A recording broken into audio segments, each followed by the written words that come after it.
Lección 3. La aplicación de la ley penal, y la ley penal en el tiempo. La retroactividad de la ley más favorable, si lo está y se extiende a las leyes extrapenales a las que se remita la ley penal en las leyes penales en blanco. Según nuestro Código Penal son retroactivas las leyes penales, si son favorables al reo aunque al entrar en vigor haya recaído condena o el condenado haya empezado a cumplir la condena. El principio de retroactividad de la ley penal se aplica. ¿Cuándo puede aplicarse retroactivamente una ley penal según nuestro CEP?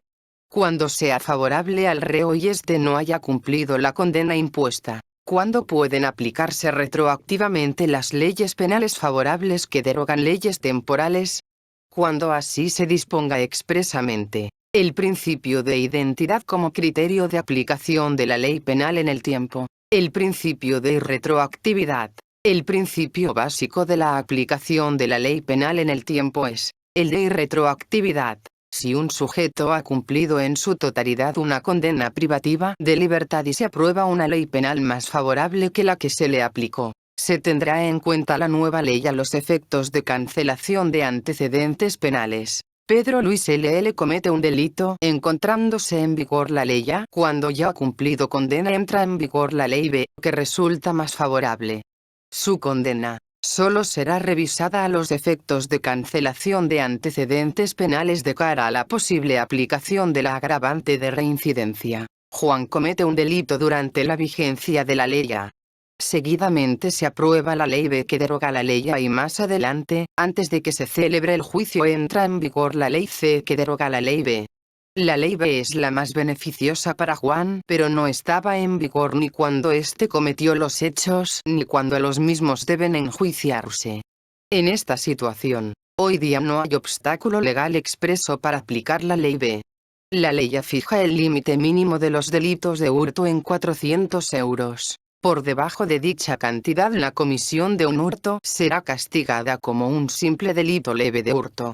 Durante la vigencia de dicha ley Javier A. O sustrae un objeto cuyo valor es de 450 euros, sin embargo, antes de que sea juzgado entra en vigor una nueva ley B que, haciéndose eco de las tasas de inflación, eleva el límite entre delito y delito leve de hurto a 500 euros. Cuando se juzgue a Javier A. O, según la doctrina se le debería aplicar la ley A pues la modificación trata solo de adaptar la ley al valor real del dinero. José C.M. cometió en el año 2014 un delito de hurto. La pena correspondiente era de 12 meses a 2 años de prisión. En 2015, fecha en que se produciría el enjuiciamiento, había entrado en vigor una reforma del Código Penal que introducía una atenuante aplicable a la conducta de José. Sin embargo, la misma reforma modificaba la pena del hurto, cuyo mínimo pasaba a ser de 6 a 18 meses. Dado que ninguna de las leyes resulta ser más favorable, el abogado de José solicita al juez que aplique los aspectos más favorables de cada una de las normas.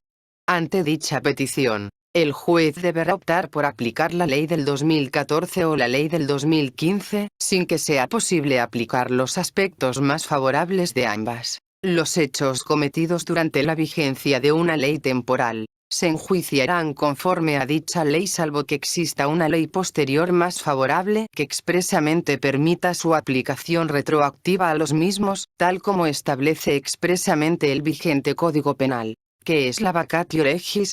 El tiempo que transcurre entre la publicación de una ley y su entrada en vigor. En términos generales y salvo que disponga otra cosa, la ley penal entra en vigor transcurridos 20 días tras su completa publicación en el BOE. La ley penal intermedia, según los libros recomendados, no se puede aplicar nunca para enjuiciar unos hechos, pues ni estaba en vigor cuando estos ocurrieron ni en el momento de su enjuiciamiento. Dentro del concepto de ley penal intermedia se incluyen aquellas leyes que derogan la ley bajo cuya vigencia se cometió un delito y son derogadas antes de que se juzgue el mismo. Una ley penal que recoja el núcleo esencial de las conductas delictivas y las sanciones penales con que serán castigadas en caso de producirse, solo puede emanar de las Cortes Generales del Estado. En algún supuesto se diferencian por criterios cuantitativos, por la cuantía económica de la defraudación a la hacienda pública, por ejemplo, las infracciones administrativas y los penales incidentes sobre conductas cualitativamente semejantes.